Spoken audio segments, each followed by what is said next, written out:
If you're watching this video, tell me where you're from or what time it is for you. The fork trembled in my hand as I stared across the dining table. 7 days since William's funeral. 7 days of expecting comfort from the child we'd raised, loved, sacrificed for. Instead, Michelle leaned back in her chair like she owned the place. Dorothy. Her voice cut through the silence, sharp as winter wind. We need to talk. Marcus wouldn't meet my eyes. My son, who used to climb into my lap during thunderstorms, now fidgeted with his wedding ring like it burned his finger. The roast chicken I'd prepared grew cold between us.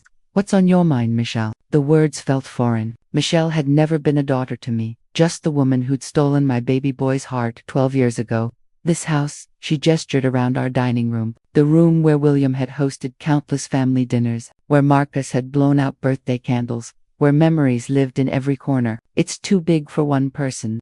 My chest tightened. I've lived here 23 years, exactly. Michelle's smile held no warmth. Time for a change. Marcus and I, we need space. Real space, not that cramped apartment we're stuck in. I looked to my son, searching for the compassion I'd raised him with. He stared at his plate like it held the secrets of the universe. Marcus, my voice cracked. He finally lifted his head. Those brown eyes, William's eyes, looked through me like I was already gone. Michelle's right, Mama. This place it's too much for you now. The words hit harder than any physical blow. Too much, as if 23 years of mortgage payments, of maintaining every inch of this home for my family, meant nothing. As if I was some burden to be managed.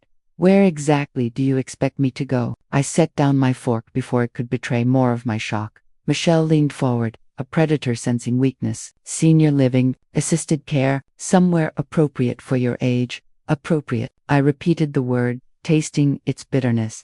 Mama, you're 67. Marcus's voice carried forced patience, like he was explaining simple math to a child. Daddy's gone. You shouldn't be rattling around this big house alone.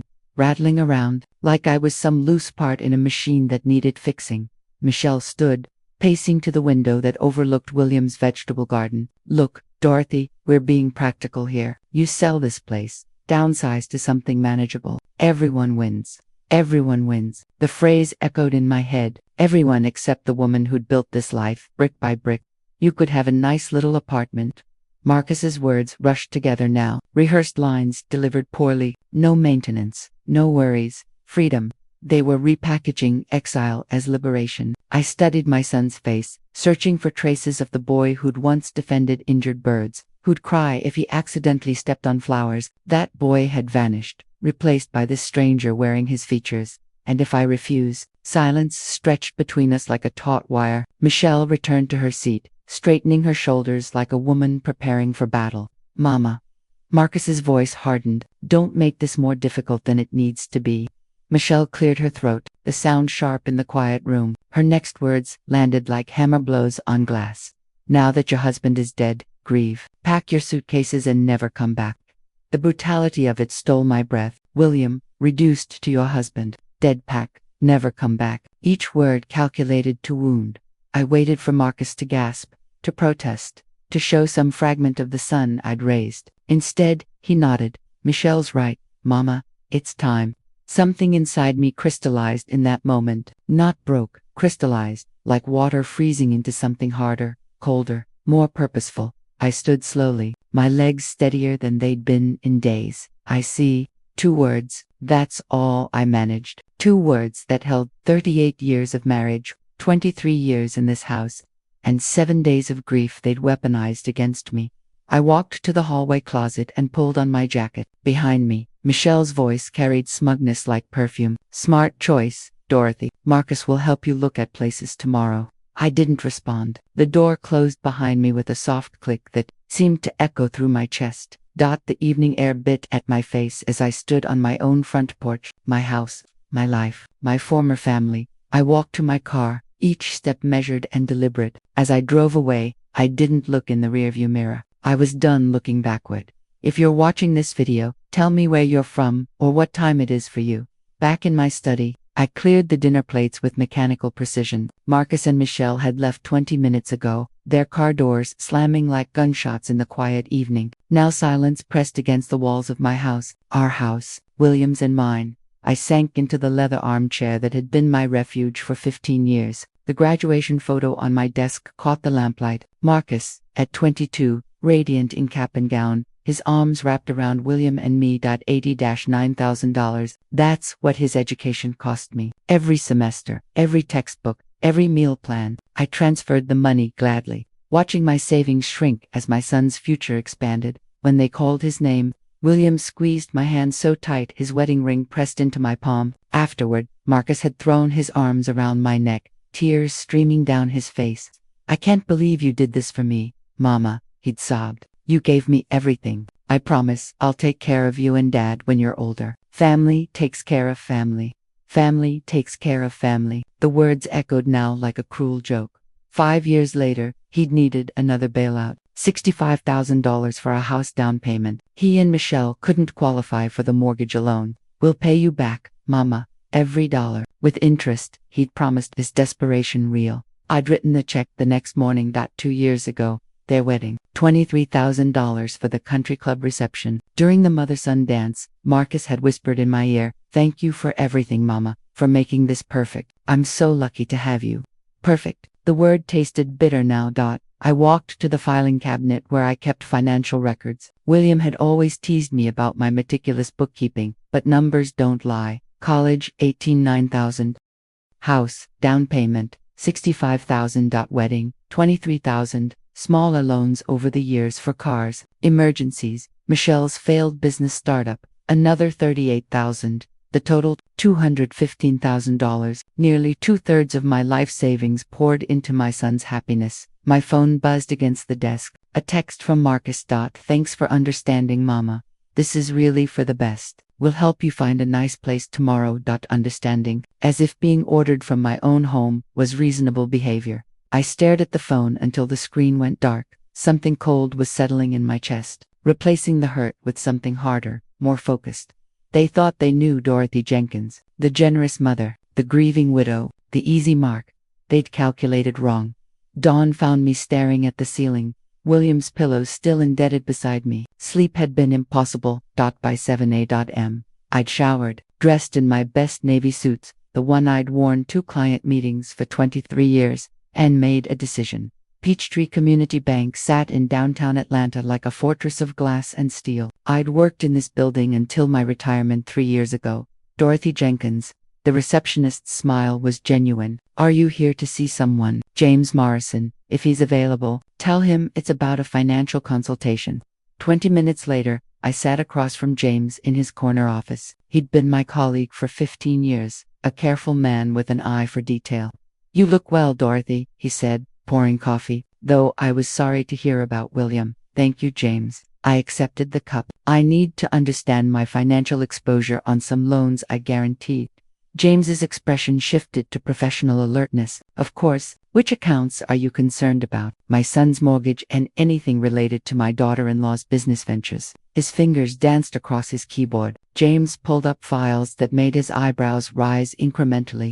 "Well, since you co-signed on Marcus's original mortgage and the home equity line, I can certainly discuss your liability." "Home equity line? I hadn't known about that one."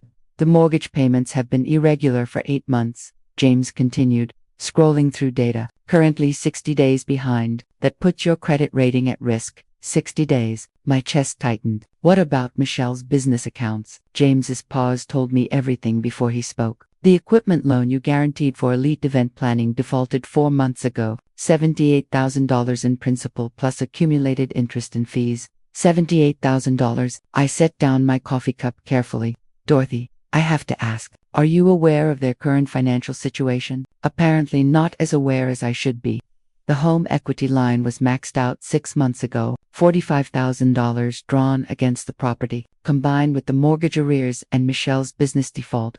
James leaned forward. "Your liability exposure is significant, over $120,000. If they continue defaulting, the numbers hit like physical blows. They've not only burned through my money, they'd borrowed against it and failed to pay that back too. There's more." James's voice dropped. "Michelle filed for business bankruptcy 2 weeks ago. It protects her from creditors, but your guarantees remain active."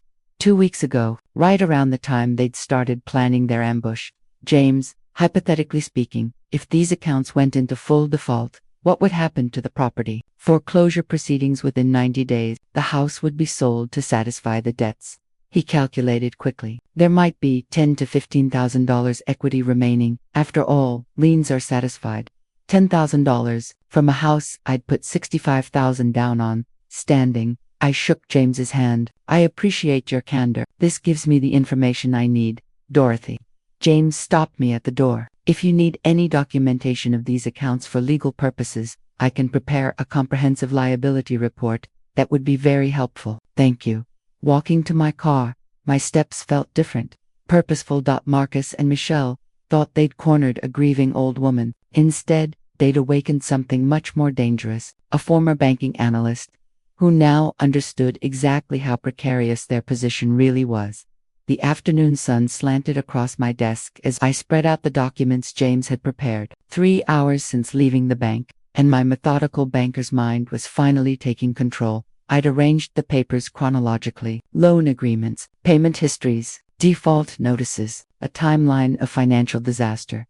The story these documents told was worse than I'd imagined. Michelle's event planning business had collapsed 6 months ago, not gradually, catastrophically. A $50,000 equipment loan had become $78,000 with penalties and compound interest. She'd used personal credit cards to keep the business afloat, turning family money into gambling chips. 4 different cards, $23,000 in revolving debt.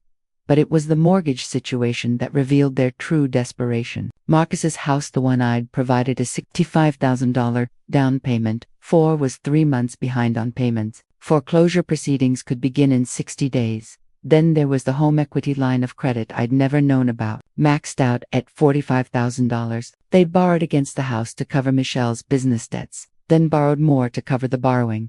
I leaned back in my chair, watching dust motes dance in the sunlight. The numbers painted a picture of people drowning in debt. They needed my house, not wanted, needed. Their cramped apartment wasn't a preference. It was all they could afford. My phone buzzed. A text from Marcus. Mama, we found a lovely assisted living place in Decatur, much more appropriate than that big empty house. Can we schedule a tour tomorrow? Much more appropriate. The clinical language couldn't mask the urgency. They weren't thinking about my comfort. They were calculating square footage against their survival. I stood, walking to the filing cabinet where William and I had kept important papers. My liability exposure was staggering. If Michelle's business debts went to judgment, creditors could pursue me for the full amount. But liability worked both ways. As cosigner, I had legal rights they'd never expected me to exercise. I sat back down at my desk, pulling the business loan documents closer. The default was clear, the penalties obscene, but something else bothered me. A series of 4 small transfers made from the business account just before it collapsed, all listed under a generic transaction code: external vendor payment, SVC 91B. 35 years in banking trains you to see patterns. SVC 91B wasn't a standard code for any domestic supplier. It was an old flag, one we used to see in the early days of online transactions. It flagged transfers to certain offshore payment processors, often linked to industries the banks preferred not to deal with directly. Opening my laptop, I ran a search through an old private database of financial transaction codes I still had access to. My fingers typed out the query. The results came back in seconds, a single line of text that made the air in the room grow cold. SVC 91B, transaction code for Royal Spades International NV Curaçao. Royal Spades International was not a linen supplier or an equipment leasing company. It was one of the largest offshore online gambling sites in the world. Michelle hadn't just run her business into the ground. She had siphoned loan money I had guaranteed and wired it to a casino. It wasn't just gross negligence anymore. It was criminal fraud, wire fraud. To be specific, the documents James had given me weren't just leverage, they were proof of a felony. I printed the specific transfer records, the digital receipts showing the funds moving from Elite Event Planning LLC to an untraceable gambling account. This changed everything. I didn't wait for their call. The next afternoon, I drove to their cramped apartment complex. The building itself seemed to sag with the weight of unpaid bills and broken dreams. I knocked on their door, my knuckles rapping against the cheap hollow wood. Michelle opened it. The surprise on her face was quickly replaced by a guarded scowl. "Dorothy, what are you doing here?" "We need to talk," I said, stepping past her into their small living room. Bafma Marcus was on the couch, surrounded by papers. He looked up, startled. Mama, is everything okay? No, I said, my voice calm and level. Everything is not okay. I spent yesterday reviewing some financial documents, specifically the loans I co-signed for you. Michelle's face paled. Marcus looked from her to me, confused. The loans, what about them? I found some irregularities. I continued, my eyes locked on Michelle. Serious irregularities with the elite event planning business account. Funds that were not used for their intended purpose. I didn't mention the gambling. Not yet. I wanted her to sweat. She licked her lips. I don't know what you're talking about. Business is complicated. It is, I agreed, which is why I've taken the liberty of drafting a repayment agreement. I placed a single document on their coffee table. This outlines a schedule for you to repay the business loan you defaulted on directly to me. It also grants me full oversight of your finances until the debt is cleared. Marcus gasped. Mama, we can't. You have 24 hours to sign it, I said, cutting him off. If you don't, I will be forced to take legal action to protect my financial interests. And believe me, Michelle, you do not want me to do that.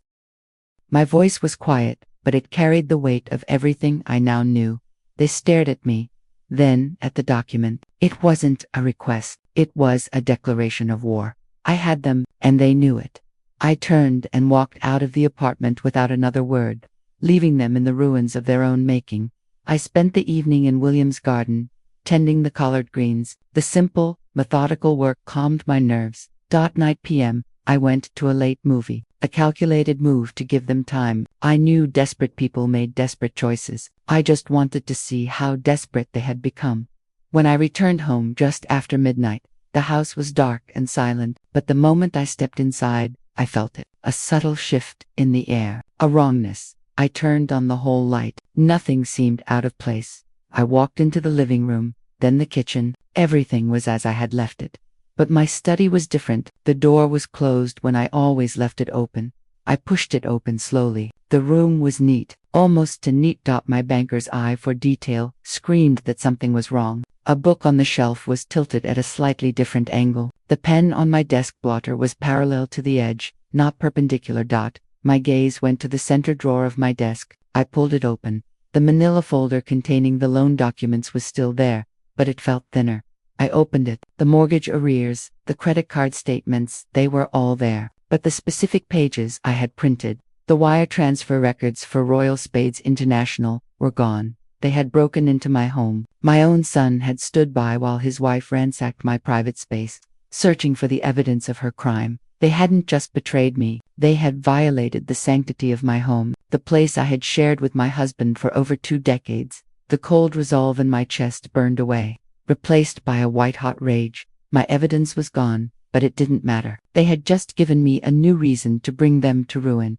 I stood in the silence of my violated study. The physical proof of Michelle's fraud was gone, reduced to ash or shredded paper. They thought they had outsmarted me. They thought that without that specific piece of paper, it was my word against theirs. They were wrong. They had taken my best weapon, so now I would use every other weapon in my arsenal. I sat down at my desk and pulled the remaining documents toward me. The picture was still damning. The defaulted loans, the maxed out credit, the cascading debts.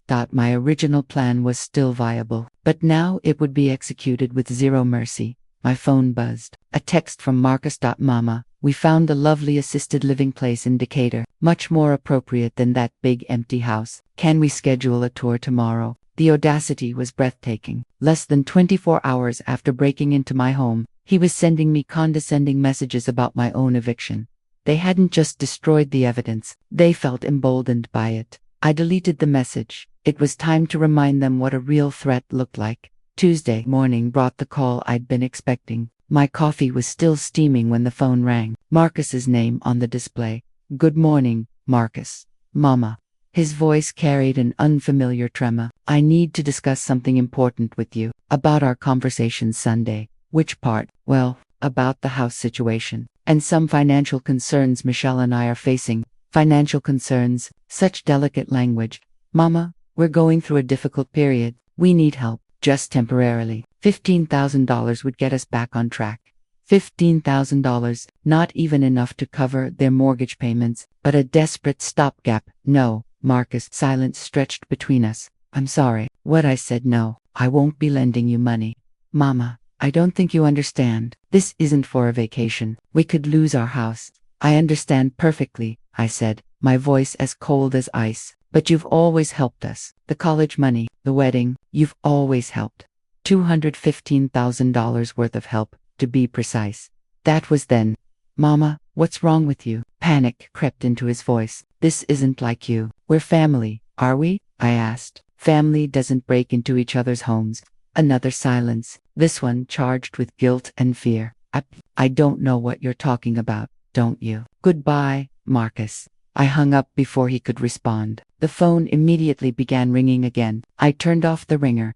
My evidence might be gone, but their guilt was a weapon I could still use. Without the wire transfer records, proving Michelle's fraud would be a long, difficult legal battle. I needed a faster, more direct approach. I needed leverage that couldn't be shredded or burned. Michelle had cheated more people than just me. It was time to find them.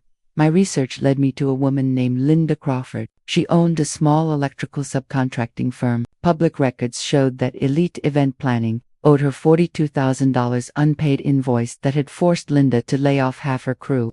I found her at a worksite on the edge of Decatur. She was a sturdy woman in her 50s with close-cropped natural hair and a weary look in her eyes. You, Linda Crawford? I asked, stepping out of my car.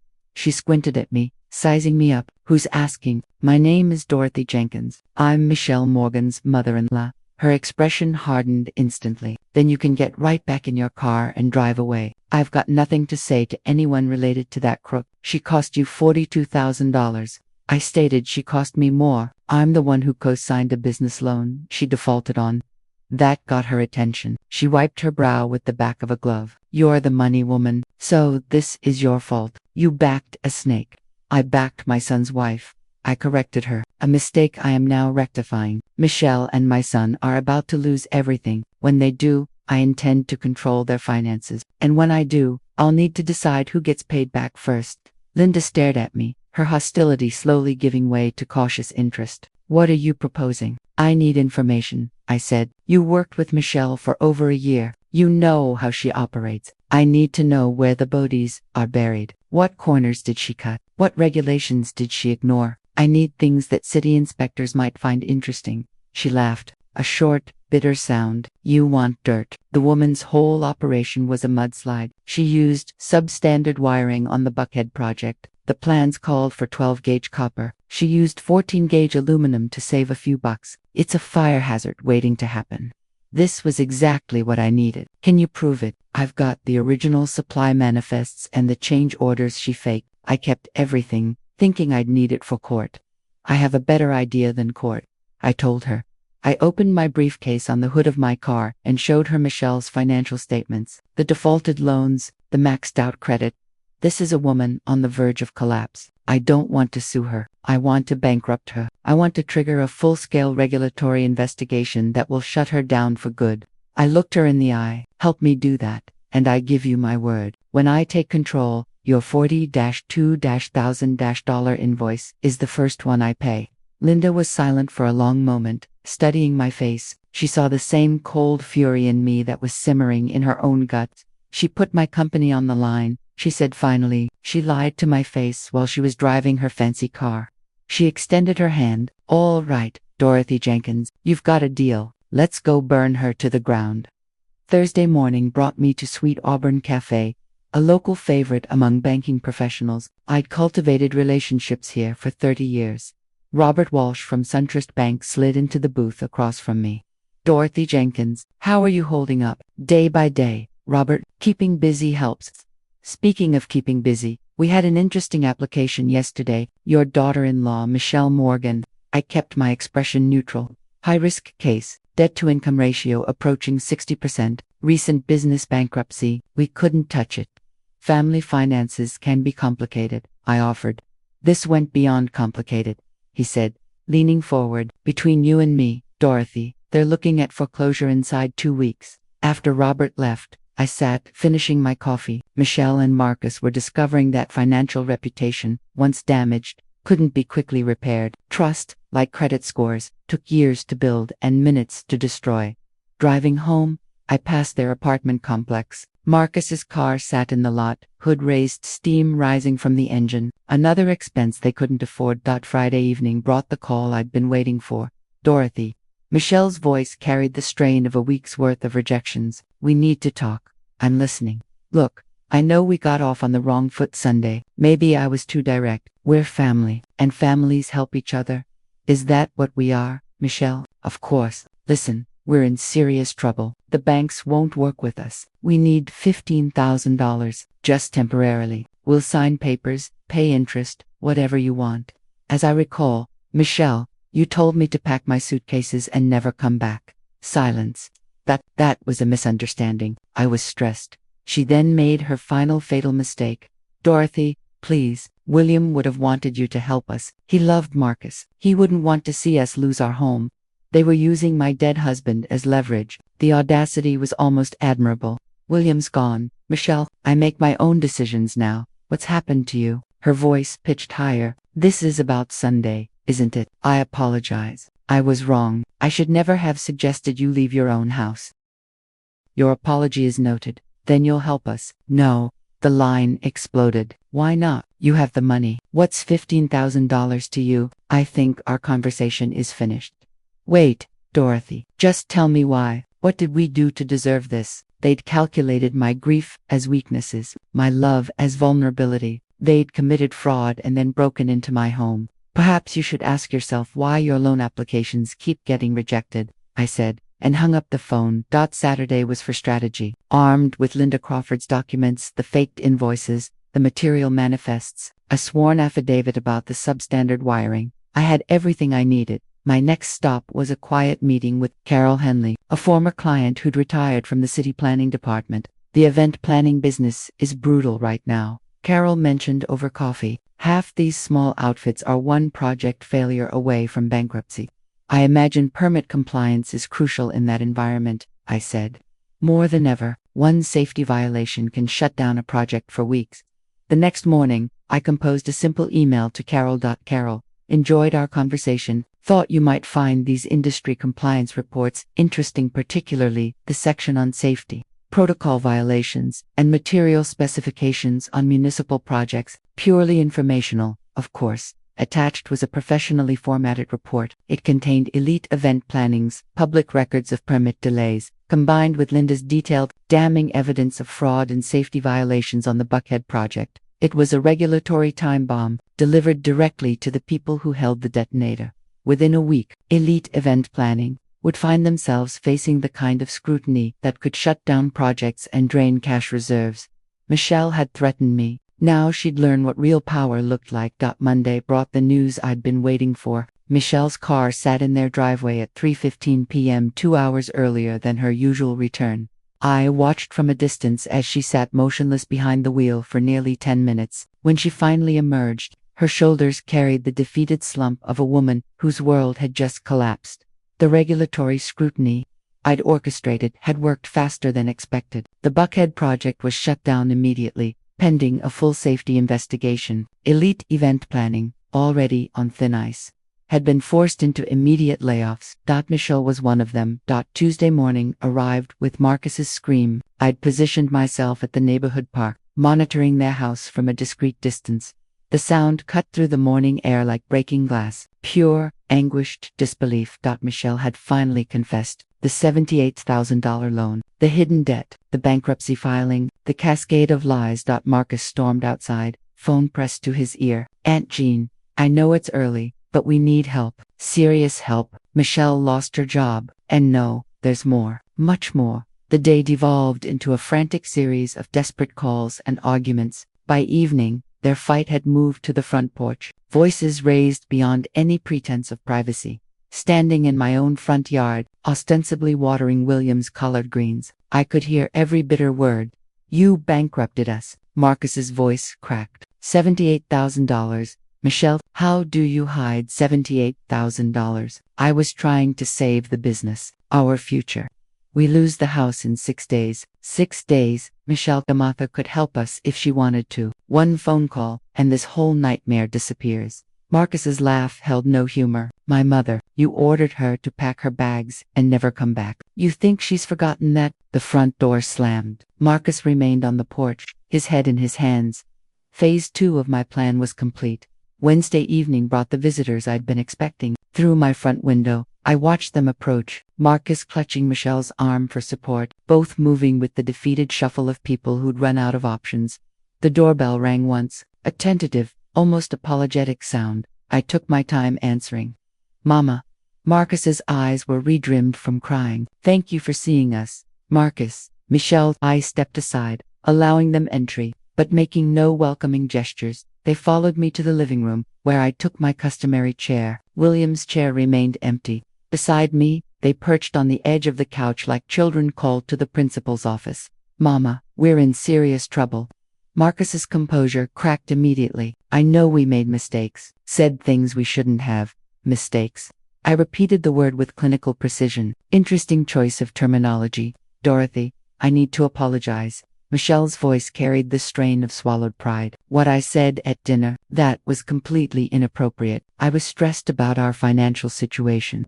You were stressed, I acknowledged. About what, specifically? The question forced her to reveal weakness. $78,000, she finally admitted. And your employment situation? I lost my job Monday. Industry problems. Mama, please. Marcus's voice broke. We lose the house in 5 days. You're all I have left since Daddy died.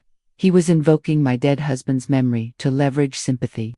What specifically are you asking me to do? Lend us money, Michelle said quickly. $40,000 would cover the mortgage arrears and give us breathing room. And if I refuse? The question hung in the air like smoke. Then, we lose everything, Marcus whispered. Our home, our marriage, our future. Before I consider your request, I said, turning from the window. I think you should understand exactly how you arrived at this moment. Very little of what's happened to you has been coincidental. I walked to my desk, opening the center drawer. I pulled out a thick manila folder and spread the timeline across the coffee table. Monday, March 18th, I visited Peachtree Community Bank as co-signer on your loans. I had every legal right to review your financial status. Michelle's face went pale. I laid out the credit reports, the default notices, but the most interesting thing I found was proof of wire fraud, transfers from your business account to an offshore gambling site called Royal Spades International. Marcus gasped, looking at Michelle, a new wave of betrayal washing over his face. You were gambling. Michelle couldn't speak. She just stared at me with growing horror. That evidence unfortunately disappeared from my desk after someone broke into my house 2 nights ago, but it no longer mattered. You showed me how far you were willing to go. I moved to the next set of documents. The banking community in Atlanta is remarkably interconnected. I shared legitimate concerns about your risk factors with my former colleagues. You blacklisted us, Michelle choked out. I provided professional insight. I corrected her. Then I found a woman named Linda Crawford. She was quite upset about the $42,000 you owe her. She was even more upset about the substandard aluminum wiring you used on the Buckhead project. She provided me with all the proof I needed. You got me fired, Michelle whispered. I ensured that regulatory authorities had complete information about potential public safety risks. Your problems were entirely your own doing. I pulled out the final document, my handwritten strategic timeline, every phone call, every refusal, every coincidence, calculated. You planned all of this. Marcus's voice broke. From the moment Michelle told you to pack your bags. Yes, you redefined our relationship that Sunday evening. I simply acted accordingly. Michelle lunged forward, grabbing the papers. You manipulative, old, careful Michelle. My voice carried steel. You're still in my house, requesting my help. Michelle gathered the scattered papers with trembling hands, her face flushed with rage and humiliation. Marcus remained collapsed on the couch. These are my terms, I said, returning to my chair with the calm authority of complete victory. You wanted assistance. Let's discuss it properly. What do you want? Michelle asked through gritted teeth. First, a written apology, a public acknowledgement that your treatment of me was inappropriate and cruel. You'll submit it to the neighborhood newsletter and post it on your social media accounts. You want us to humiliate ourselves publicly, she snarled. I want you to correct the record. Your neighbors watched you disrespect a grieving widow. They should know you recognize that behavior was unacceptable. Marcus nodded slowly, tears streaming down his face. Okay, will write it. Second, you will treat me with the respect appropriate for the family matriarch. No more dismissive comments. No more financial presumptions. Michelle nodded, her jaw tight. Third, any assistance comes with conditions. You'll attend marriage counseling, you'll follow my financial guidance, and Michelle will find employment that I approve of. You want to control our lives, she said. I want to ensure my investment isn't wasted on people who haven't learned from their mistakes. I walked to my desk and pulled out my checkbook. I'm prepared to provide $25,000, enough to prevent foreclosure and give you breathing room to rebuild your lives properly. But we need $40,000, Marcus pleaded. You need to learn the difference between rescue and assistance. I'm not restoring your previous lifestyle. I'm preventing total collapse. I tore off the check and set it on the coffee table. This comes with monthly progress reports, financial transparency, and respectful communication. If you refuse these terms, you can leave my house and solve your problems alone. The silence stretched for nearly a minute. We accept, Marcus said finally, all of it. I picked up the check and held it just beyond their reach. You'll have this tomorrow, after you've submitted the public apology. Consider tonight your opportunity to reflect on how dramatically your circumstances have changed. I walked them to the door. One final thought, I said as they stepped onto the porch. You assumed I was weak because I was grieving. You confused kindness with stupidity and patience with powerlessness. Michelle turned back, her face twisted with impotent rage. This isn't over, Dorothy. You're absolutely right, I said, a faint smile on my lips. It's not over. It's just beginning. Under new management, I closed the door, the sound echoing in the quiet hall. That justice, I discovered, was a dish best served systematically. If this story resonated with you, leave a like and consider subscribing. You can also drop any comment below in just one word. Maybe tell me where you're watching from or what time it is right now. Sometimes one word is enough to say you are here.